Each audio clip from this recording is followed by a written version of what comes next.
CIBIL score को लेकर consumer court ने लिया फैसला, ग्राहकों के लिए बड़ी खबर। सिबिल स्कोर हर बैंक ग्राहक के लिए बहुत महत्वपूर्ण होता है। जब भी हम लोन या क्रेडिट कार्ड के लिए आवेदन करते हैं तो बैंक सबसे पहले हमारा सिबिल स्कोर चेक करता है। लेकिन कई बार ऐसा होता है कि हमारा सिबिल स्कोर सही तरीके से अपडेट नहीं होता, जिससे हमें काफी दिक्कतों का सामना करना पड़ता है। हाल ही में एक केस में कंज्यूमर कोर्ट ने इस मामले में बड़ा फैसला सुनाया है, जिसने ग्राहकों को काफी राहत दी है। इस फैसले से पता चलता है कि अगर आपका सिबिल स्कोर गलत तरीके से अपडेट होता है या आपकी ओर से भुगतान करने के बावजूद आपका नाम देनदार के रूप में दिखाया जाता है, तो आप इसका विरोध कर सकते हैं और कोर्ट आपकी मदद करेगा। सिबिल स्कोर अपडेट न होने की समस्या। इस केस में बेंगलुरु की कंज्यूमर कोर्ट ने एक बैंक पर जुर्माना लगाया क्योंकि उसने अपने ग्राहक का सिबिल स्कोर सही तरीके से अपडेट नहीं किया था।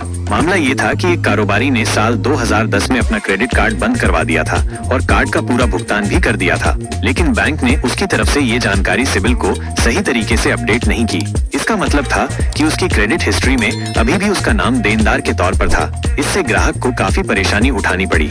बेंगलुरु कोर्ट का फैसला और जुर्माना। बेंगलुरु के अतिरिक्त उपभोक्ता विवाद निवारण आयोग ने बैंक और उसके असाइनी पर 1 लाख रुपए का जुर्माना लगाया। इसके साथ ही अदालत ने दोनों कंपनियों को यह भी आदेश दिया कि वे मुकदमे में खर्च हुए 3000 रुपए ग्राहक को वापस करें।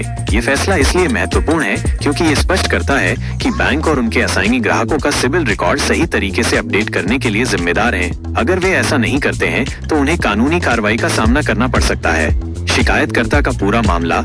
शिकायतकर्ता वेंकटेश बाबू ने बताया कि उसने अपने क्रेडिट कार्ड का पूरा बकाया 15,500 रुपए का भुगतान कर दिया था और उसके बाद उसने बैंक से कंफर्मेशन भी लिया था कि अब उसके ऊपर कोई बकाया नहीं है। इसके बाद भी बैंक ने उसका नाम अपने रिकॉर्ड से नहीं हटाया और उसकी बजाय शाह फिनलीज नाम की कंपनी के साथ उसका सिबिल रिकॉर्ड अपडेट कर दिया। जब वेंकटेश को पता चला कि उसका नाम देनदार के तौर पर है तो उसने कंज्यूमर कोर्ट में शिकायत दर्ज कराई।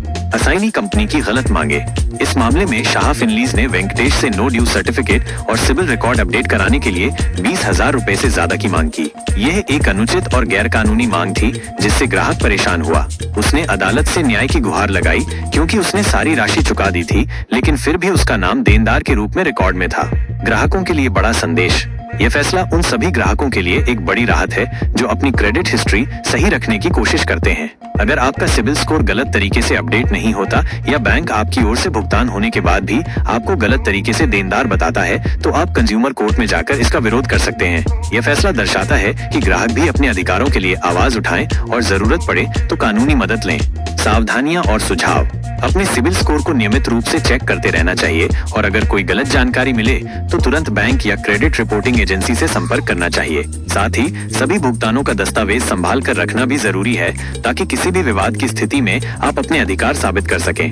डिस्क्लेमर, ये लेख केवल सामान्य जानकारी के लिए है और इसमें दी गई जानकारी कानूनी सलाह का विकल्प नहीं है। यदि आप सिबिल स्कोर या बैंकिंग से जुड़ी किसी समस्या का सामना कर रहे हैं तो किसी योग्य वकील या वित्तीय विशेषज्ञ से परामर्श अवश्य करें। कोर्ट के फैसले समय समय पर बदल सकते हैं, इसलिए हमेशा ताज़ा जानकारी प्राप्त करना जरूरी है।